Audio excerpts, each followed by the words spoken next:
비가 삼켜버린 골목, 작은 포장마차 앞에서 한 여자가 울고 있었다. 그때 25년 동안 잃어버린 이름을 찾아 헤매던 여인이 폭우를 가르고 그녀 앞에 섰다. 하유라, 그 한마디로 모든 진실이 뒤집히기 시작했다. 사연을 시작하기 전에 구독과 좋아요는 영상을 만드는 큰 힘이 됩니다. 장마가 절정에 이른 밤이었다. 골목은 빗물로 가득 차 있었고 비닐 천막은 끊어질 듯 흔들렸다. 10년 동안 포장마차를 운영해온 정아린에게 이런 날은 늘 전쟁이었다. 보글보글 끓는 육수 냄새와 젖은 땅 냄새가 뒤섞이고 손은 쉴 틈 없이 움직였다. 그럼에도 오늘은 이상하게 손님이 거의 없었다. 자꾸만 불안한 예감이 스며들었다. 그때였다. 비를 가르며 다가오는 발걸음 소리. 하리는 무심코 고개를 들다가 숨을 삼켰다. 그들이었다. 반복적으로 자리세를 뜯어가는 골목의 깡패들. 축 늘어진 우비, 흐릿한 가로등 아래 비친 사나운 얼굴, 그리고 빗물에 젖은 담배 냄새가 섞여 더욱 불쾌한 공기를 만들었다. 하리나. 비웃듯 늘어지는 목소리. 하리는 입술을 깨물었다. 또 시작이구나. 자릿세 올랐다. 알아서 내놔라. 말투는 늘 똑같았다. 하리는 손님도 없는 오늘 하루 매출을 떠올리며 지갑을 꺼냈다.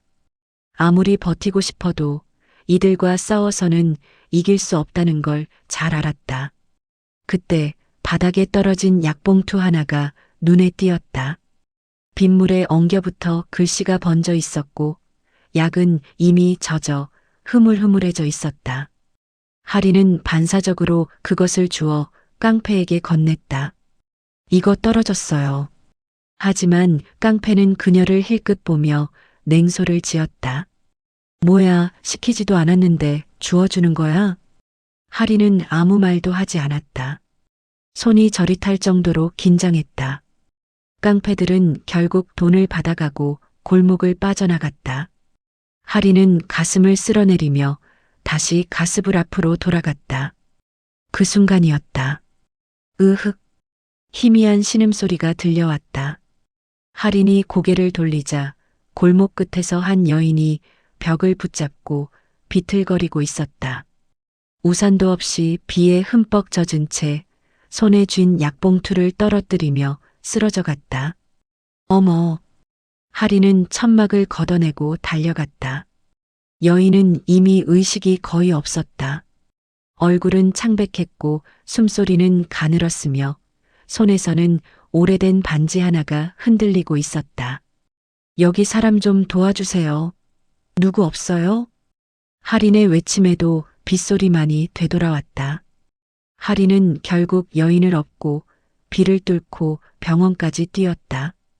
땀인지 빗물인지 모를 물이 하린의 얼굴을 타고 흘렀다. 그러나 병원 원무과 직원은 냉정했다. 보호자 없으면 진료 불가입니다. 기본 진료비는 선납하셔야 해요. 하리는 말없이 지갑을 꺼냈다. 며칠 전 월세나 공과금 생각이 스쳤지만 눈앞에서 숨 넘어가는 사람을 놔두고 돌아갈 수는 없었다. 30만 원. 하린이 가진 마지막 생활비였다. 하지만 그녀는 주저없이 카드를 내밀었다. 진료실 문이 닫히기 직전 여인의 입술이 아주 미세하게 움직였다. 하율. 그 이름이 빗소리보다 선명하게 하린의 가슴에 박혀 들어왔다. 그 사건이 있던 밤 이후 하린은 매일같이 그 여자를 떠올렸다. 이름을 들은 적도 어디 사는 사람인지도 모르지만 마지막으로 남긴 하율이라는 단어가 계속 귓가를 맴돌았다. 하린은 여전히 포차를 준비하며 하루를 버텼다. 비에 젖은 천막을 말리고 육수를 다시 끓이고 젖은 손으로 가스레인지를 조심스레 닦았다. 하지만 그날 아침은 이상했다. 평소라면 인력사무소로 향하는 사람들의 발소리가 골목에 탁탁탁 울렸을 시간인데 오늘은 한 명도 지나가지 않았다. 왜 이렇게 조용하지? 하리는 알 수 없는 불안을 느끼며 천막 끝을 묶었다. 바람은 없었지만 마음이 불안하게 흔들렸다. 그때였다. 먼 거리에서 엔진 소리가 낮게 울리며 골목 전체를 진동시켰다.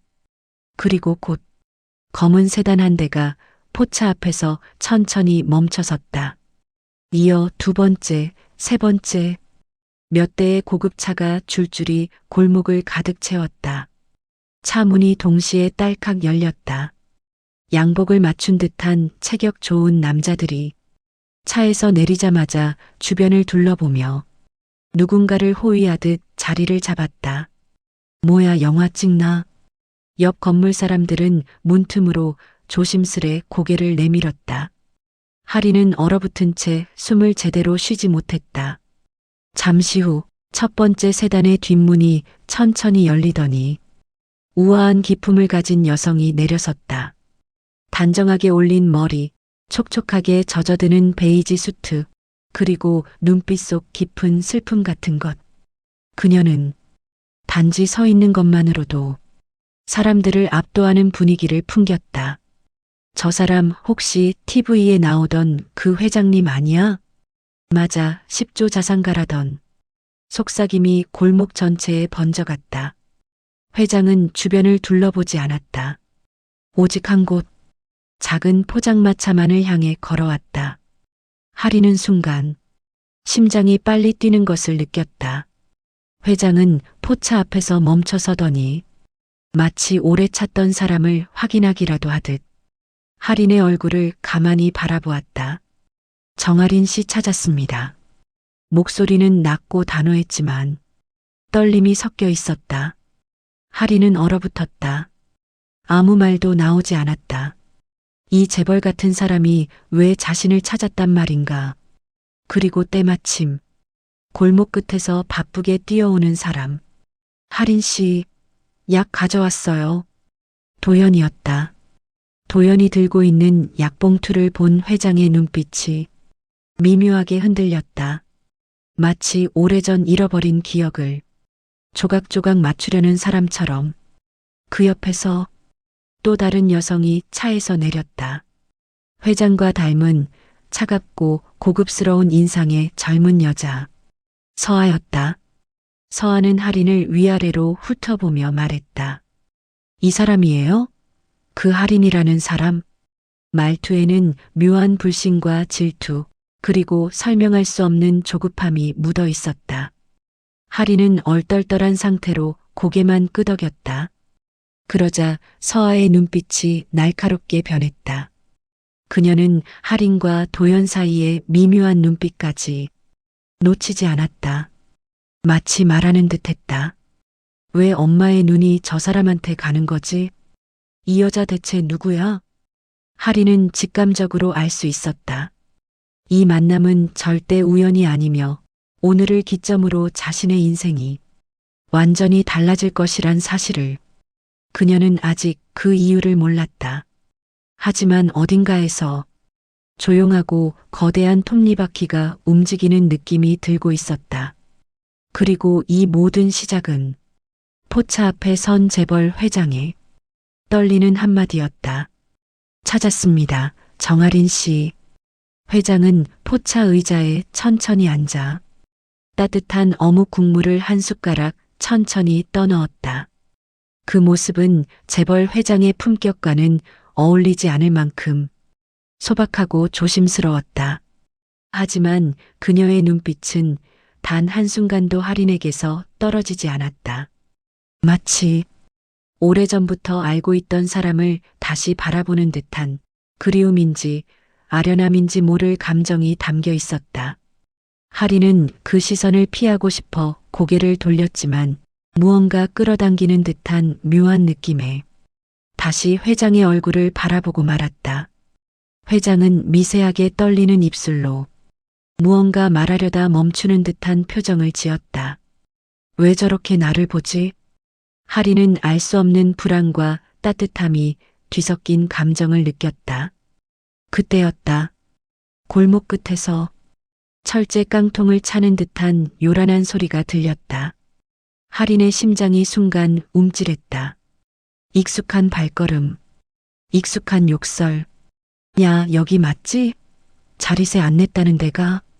비가 추적추적 내리는 골목을 가르며 전날 보았던 깡패들이 다시 나타났다. 이번에는 인원이 더 많았다. 불길한 예감에 할인의 손이 떨리기 시작했다. 깡패들은 천막을 거칠게 젖히며 안으로 들어오더니 비웃듯 말했다. 지난번은 그냥 경고였어. 오늘은 제대로 받아가야겠다. 할인은 급히 손을 닦고 다가갔다. 제발 오늘은 그냥. 그러나 말이 끝나기도 전에 깡패 한 명이 할인의 손목을 잡아 비틀었다. 그냥? 우리가 봉사하냐? 조용히 좀 있자고. 손목이 뒤틀리는 느낌에 할인의 얼굴이 일그러졌다. 육수 냄비에서 올라오는 김이 두 사람 사이로 흩어지며 더욱 숨막히는 분위기를 만들었다. 그 순간이었다. 손 놓으십시오. 낮지만 단단한 목소리. 도연이 조용히 앞으로 걸어 나왔다. 눈빛은 흔들림 없고 표정은 단호했다. 행패 부리면 바로 경찰에 신고하겠습니다. 그 말에 깡패들의 얼굴이 굳었다. 이 골목에서 그런 말을 직접 하는 사람을 본 적이 없었기 때문이다. 뭐야, 내가 뭔데 나서? 깡패가 도연의 멱살을 잡으려 하자 도연은 한 발 나서며 말했다. 그만하시죠. 더 행패 부리면 경찰 부를 겁니다. 잠시 정적이 흘렀다. 그리고 깡패는 당황한 기색을 감추며 욕을 내뱉고 뒤로 물러났다. 빌어먹을 재수 없게. 그들은 비를 가르며 골목 끝으로 사라졌다. 천막 안에는 진한 긴장과 안도의 숨이 뒤섞여 흘렀다. 할인은 떨리는 손으로 손목을 감싸며 조용히 말했다. 감사합니다. 도연 씨. 도연은 아무 말 없이 그녀의 손목에 남은 붉은 멍을 바라봤다. 그 눈빛엔 분노와 미안함, 그리고 설명할 수 없는 보호 본능이 깃들어 있었다. 멀리서 서아가 그 장면을 보고 있었다. 비에 젖은 코트 자락을 감싸며 두 사람 사이의 공기를 날카롭게 읽었다. 저 사람 왜 이렇게 지켜줘? 엄마도 저 여자를 왜 저런 눈빛으로 보는 거야? 서아의 불안과 질투가 서서히 그리고 위험하게 타오르기 시작하는 순간이었다. 그날 밤 할인은 귀가 후회도 도연의 단호한 목소리와 회장의 떨리는 눈빛이 머릿속에서 떠나지 않았다. 그리고 이상하게도 어둠 속 깊이 말로 설명할 수 없는 불안이 서서히 피어오르고 있었다. 깡패들이 사라진 뒤의 포차는 폭풍이 지나간 자리처럼 적막했다. 할인은 젖은 천막을 걷고 쓰러진 의자를 세우면서도 자꾸만 등줄기를 타고 흐르는 싸늘한 기운을 떨칠 수 없었다. 오늘 뭔가 이상했어. 회장의 시선, 도연의 단호한 말투, 그리고 멀리서 자신을 찌르는 듯 바라보던 서아의 눈빛. 그 모든 것이 할인의 평범한 일상에 균열을 내고 있었다. 며칠 뒤 동네에 퍼진 이상한 소문이 났습니다. 할인 씨 과거를 캐고 다니는 사람이 있대. 보육원? 출생 기록? 누가 그런 걸? 동네 사람들의 속삭임이 할인의 귀를 찌르듯 들어왔다. 그녀는 숨을 크게 들이마셨다. 누가 자신의 과거를 파헤칠 이유가 있단 말인가? 평생 조용히 살아온 그녀에게 그저 생계를 이어가는 것 외에 아무 일도 없었다. 하지만 소문은 더 구체적이었다. 회장 딸이래. 그날 같이 온 그 여자. 할인의 손끝이 떨렸다. 서아. 그날 도연을 바라볼 때의 싸늘한 눈빛을 떠올리자 척추를 타고 서늘함이 흘렀다. 서아는 집무실 한편에서 할인의 이름이 적힌 서류를 뚫어지게 바라보고 있었다. 정할인 보육원 출신? 출생신고 없음? 연고자도 없어? 그녀는 입술을 무는 습관을 드러냈다. 엄마가 할인을 바라보던 그 눈빛, 그 떨림, 그 미묘한 감정, 그것이 서아의 가슴을 가장 강하게 찔렀다. 어쩌면 정말 무언가가 있는 건 아닐까? 두려움은 점점 집착으로 번졌다. 서아는 회사의 내부 인원을 동원해 할인의 과거를 샅샅이 조사하기 시작했다. 서류가 모니터에 띄워졌을 때 서아는 숨을 삼켰다. 출생신고 무, 보육원 기록도 파기, 상식적으로 있을 수 없는 빈틈투성이었다. 마치 누군가 철저히 지워버린 듯한 흔적들. 말이 안 돼. 이 여자는 대체 누구야? 공포는 더 커졌다. 그리고 그 공포가 그녀를 파괴적인 선택으로 내몰고 있었다. 어느 날 밤 서아는 회사 지하 주차장 한편으로 두꺼운 봉투를 들고 내려갔다. 그곳에는 며칠 전 포차에서 난동을 부렸던 깡패들이 기다리고 있었다. 부르셨습니까?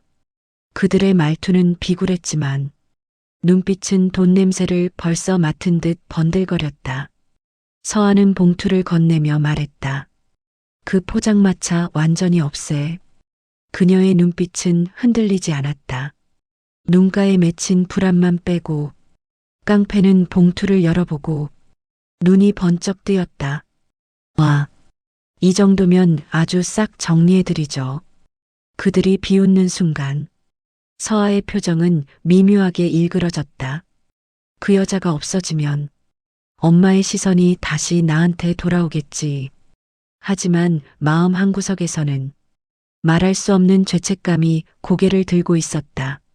서아는 그 감정을 애써 짓눌렀다.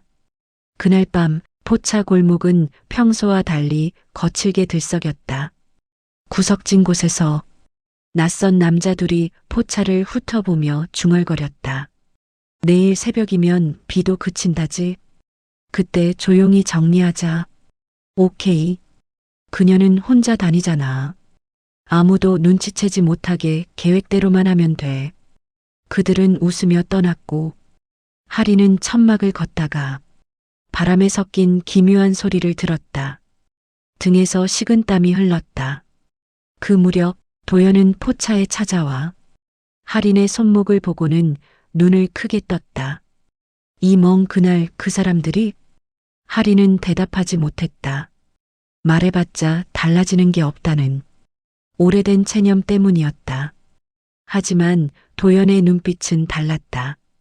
더 강하게, 더 깊이 할인을 지키려는 마음이 확연히 드러나고 있었다.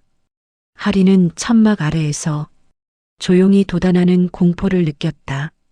여기를 떠나야 하나? 아니면 버티고 살아야 하나? 그동안 이 골목은 그녀의 모든 것이었지만 지금은 어디선가 덮쳐오는 보이지 않는 손이 서서히 목을 조여오는 느낌이었다. 그리고 이 모든 불길한 움직임 뒤에는 그날 포차에 나타났던 재벌 회장의 딸 서아가 있었다. 하지만 하리는 아직 그것을 알지 못했다. 며칠 동안 회장은 일정이 있어도 마음이 흐트러지고 대면 보고가 들어와도 무언가에 사로잡힌 듯 집중하지 못했다. 그녀의 비서는 회장님이 저런 모습을 보이는 건 처음이라며 서류를 들고 우두커니 서 있기만 했다. 사람들은 단순한 업무 피로라고 생각했지만 회장의 머릿속을 가득 채운 건 단 하나였다. 정아린. 그 이름이 가슴속 깊은 곳에서 지워졌던 오래된 상처를 다시 두드리고 있었다. 밤이 되어 집무실에서 혼자 남겨졌을 때 회장은 서랍 깊숙이 숨겨둔 작은 목걸이 상자를 꺼냈다. 달빛이 희미하게 스며든 집무실 창가. 작은 상자 안에는 아기 손만 한 크기의 펜던트 하나가 들어 있었다. 그 펜던트 끝에는 단 하나의 이니셜 H.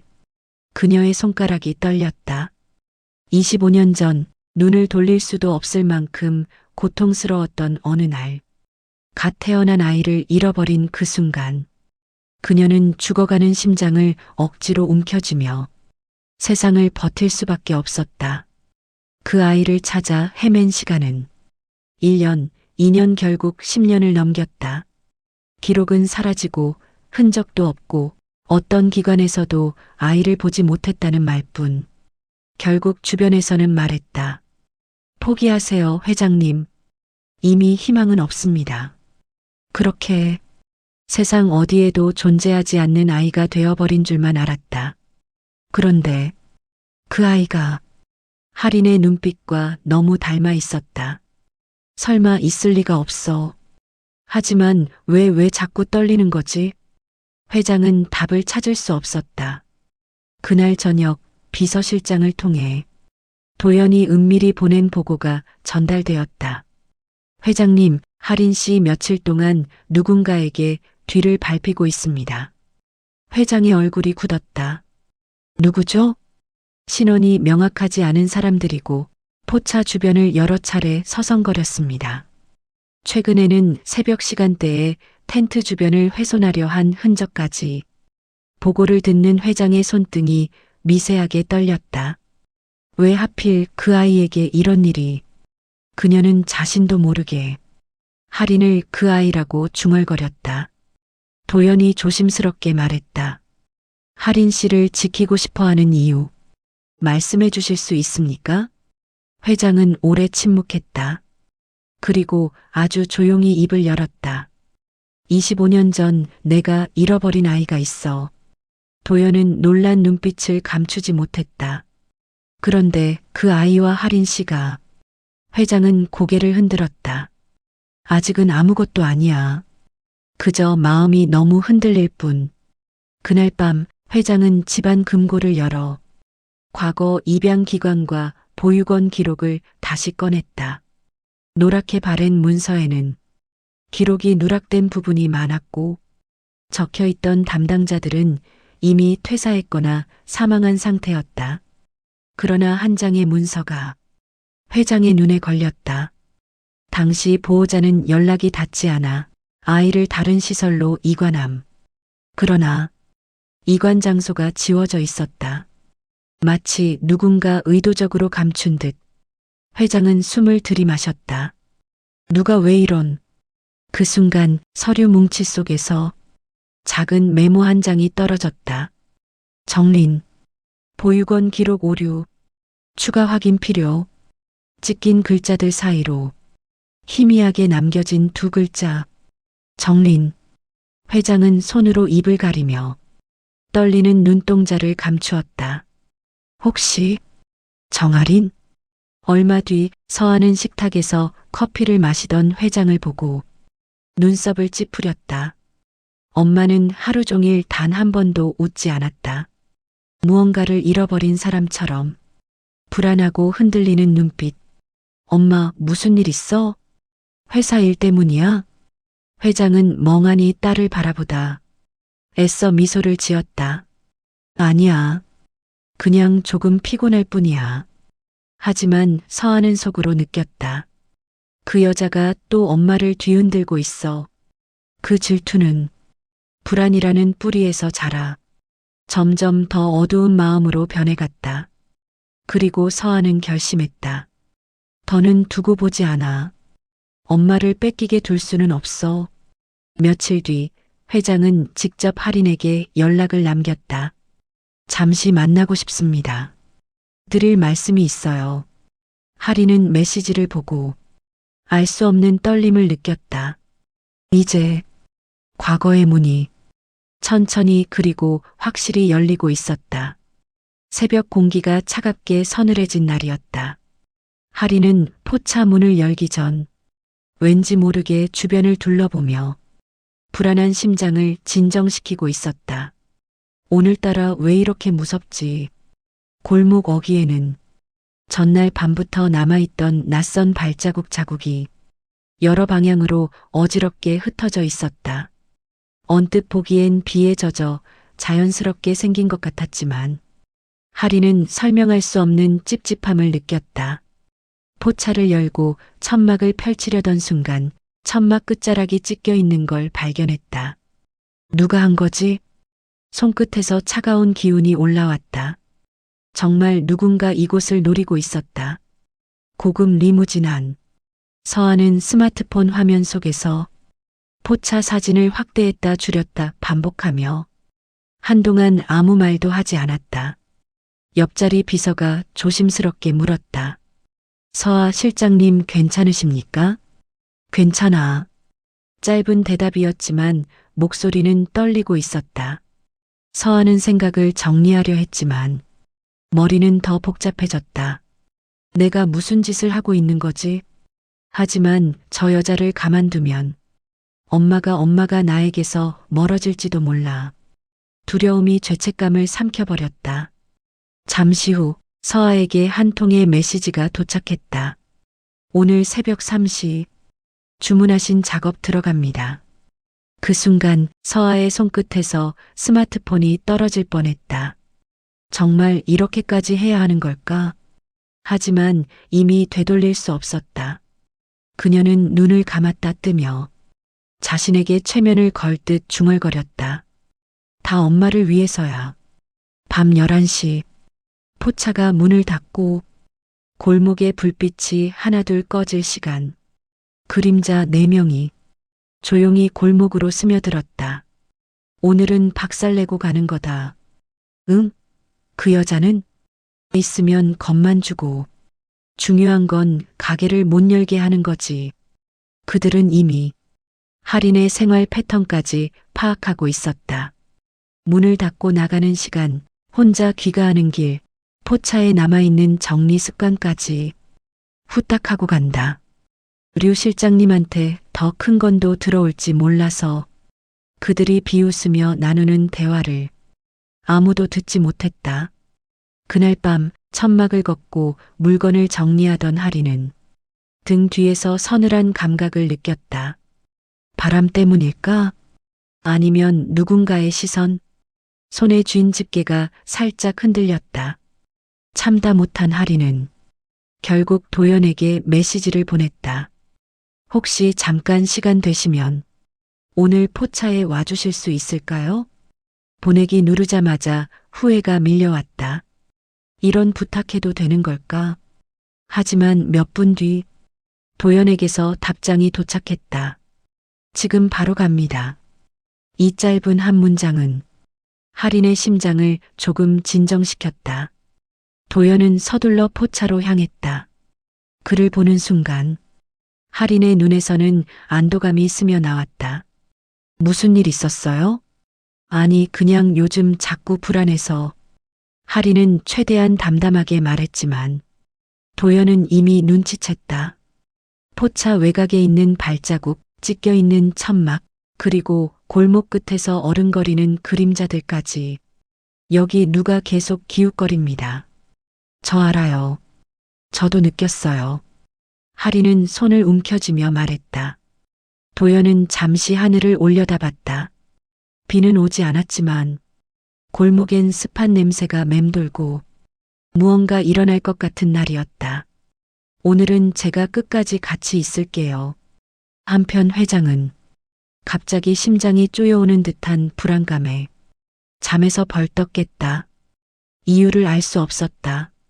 하지만 마치 오랫동안 찾던 무언가가 지금 위협받고 있는 듯한 느낌.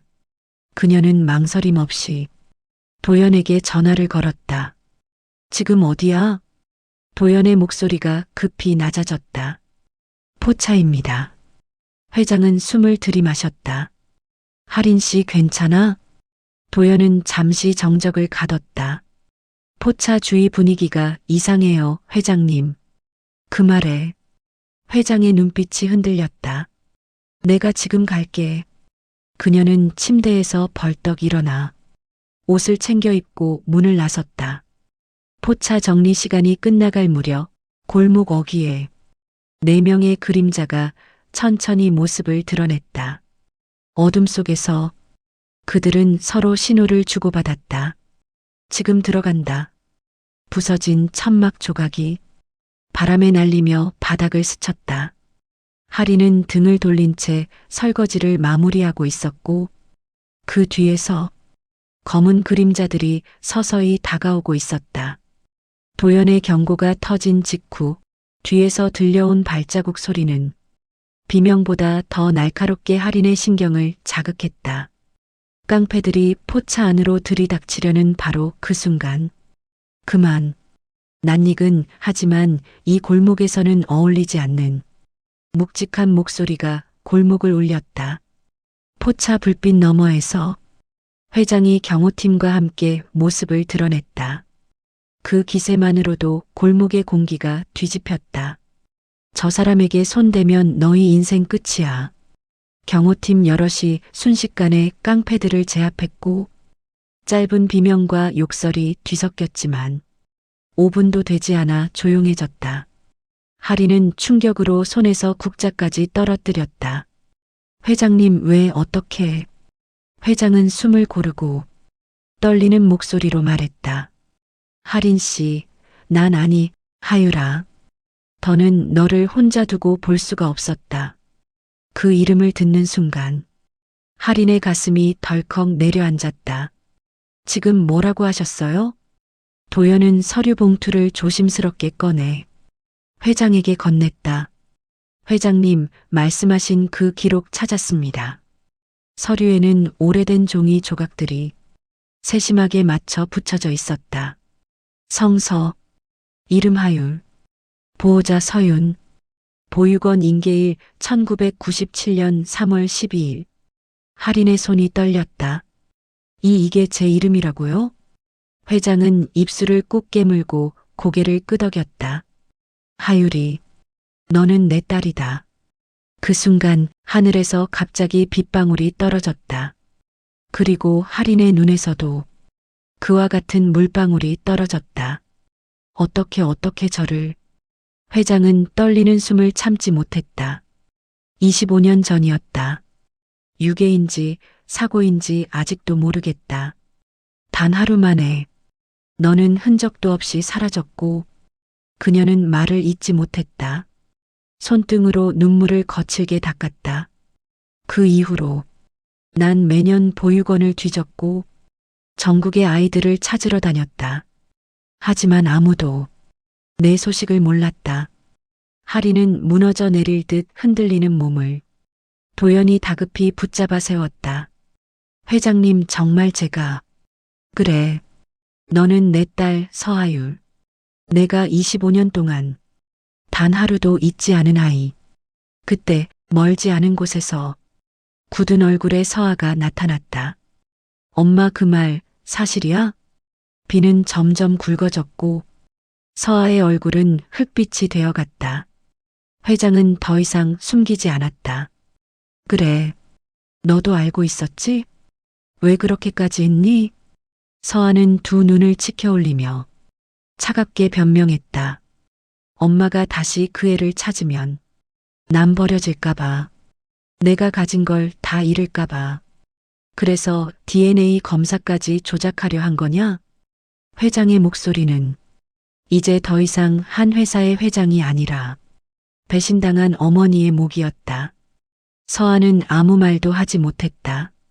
비가 얼굴을 때려도 움직이지 않았다.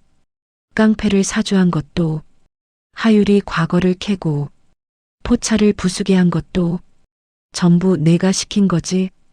도연이 묻는 순간 서아의 침묵은 곧 인정이 되었다. 경호팀이 다가왔다. 실장님, 이동하시죠. 서아는 마지막으로 할인을 바라봤다. 그 눈빛에는 질투, 미움, 후회, 두려움이 뒤섞여 있었다. 넌 왜 지금 나타난 거야? 그 한마디를 남기고 경호팀에게 둘러싸여 어둠 속으로 끌려갔다. 모든 소동이 잦아들자 회장은 천천히 할인에게 다가왔다. 비에 젖은 손을 할인의 뺨에 올렸다.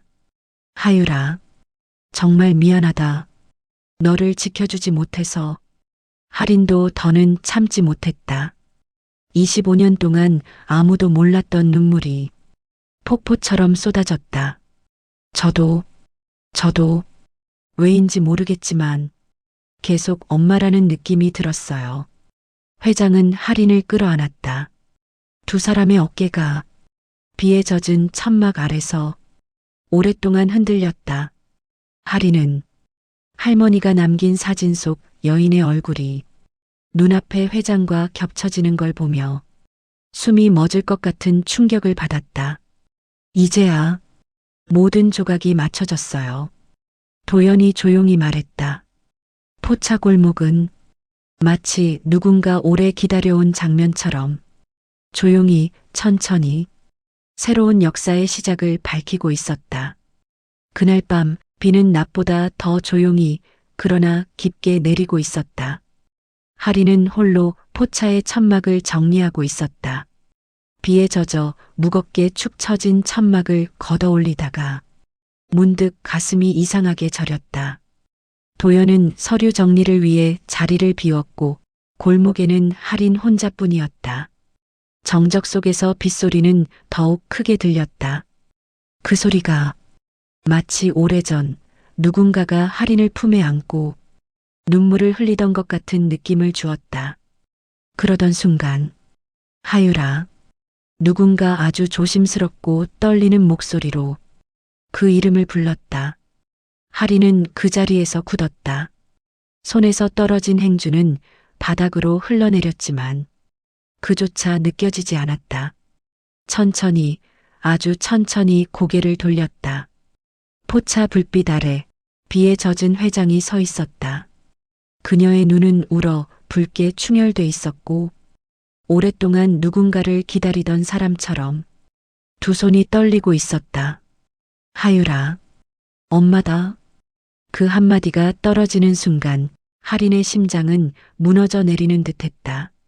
숨이 턱 막히고 다리가 힘을 잃어 그 자리에서 주저앉고 말았다. 엄마요? 입술이 떨려 제대로 발음조차 나오지 않았다. 회장은 비를 맞으며 뛰어와 할인을 끌어안았다. 한치 망설임도 없었다. 미안하다. 정말 정말 미안하다. 25년 동안 한 번도 널 잊은 적이 없다. 회장의 어깨는 크게 흔들렸다. 그녀는 억눌렀던 울음을 더 이상 참지 못했다. 하리는 어머니의 품이 어떤 느낌인지 태어나 처음 알게 되는 순간이었다. 가슴이 찢어지는 것처럼 아픈데 그 안에서 따뜻한 무언가가 자꾸 솟아올랐다. 저도 왜인지 모르겠는데 계속 엄마 같은 느낌이 들었어요. 회장은 할인의 머리를 감싸며 더 세게 끌어안았다. 하유라, 우리 딸 얼마나 힘들었니? 두 사람의 울음이 빗소리에 섞여 골목 전체가 울고 있는 듯했다. 얼마 후 할인은 어릴 때 쓰던 이름을 다시 되찾았다. 서하율. 그 이름을 다시 입에 올리는 순간 잃어버린 과거의 조각들이 마치 스스로 원래 자리를 찾아가는 듯했다. 포차 간판도 새로 걸었다. 하율 포차. 골목 사람들은 작은 변화에 환호했고 하리는 그 모습을 바라보며 이곳이 더 이상 자신의 도망 장소가 아닌 시작점이라는 걸 깨달았다. 그날 밤 도연이 포차 앞에서 조용히 말했다. 할인 아니 하율 씨, 이제 혼자 아닙니다. 그 말은 어느 위로보다 단단했고 따뜻했다. 하율은 작게 웃으며 눈물을 닦았다. 네, 이제 정말 그렇네요. 도연은 말없이 빗속에서 그녀를 바라봤다. 그 눈빛에는 오래전부터 그녀를 지켜온 사람의 깊고 따뜻한 감정이 담겨 있었다. 하율은 그 눈빛이 왜 그렇게 든든하고 편안한지 이제는 조금 알 것 같았다. 회장은 하율의 손을 잡고 말했다. 이제부터 내가 원하면 무엇이든 함께 할 거야. 잃어버린 25년. 하율이가 허락한다면 하루하루 천천히 다시 채우고 싶어. 하율은 고개를 끄덕였다. 저도 다시 시작하고 싶어요. 엄마와 저 자신과 두 사람은 서로의 손을 꼭 잡았다. 비는 여전히 내렸지만 그 순간만큼은 골목이 햇살처럼 따뜻했다. 그 후로도 하율은 포차를 그대로 운영하며 새로운 길을 준비해 갔다. 이제 그녀는 비오는 골목의 작은 포차 주인이 아니라 25년 만에 제 이름을 되찾은 한 사람으로서 스스로의 미래를 선택할 수 있게 되었다. 그리고 그 곁에는 늘 조용히 힘이 되어주는 도연과 잃어버린 딸을 찾은 회장이 있었다. 골목 끝에서 빗소리가 잦아들 무렵 하율은 조용히 속삭였다. 이제 정말 끝이 아니라 시작이네요.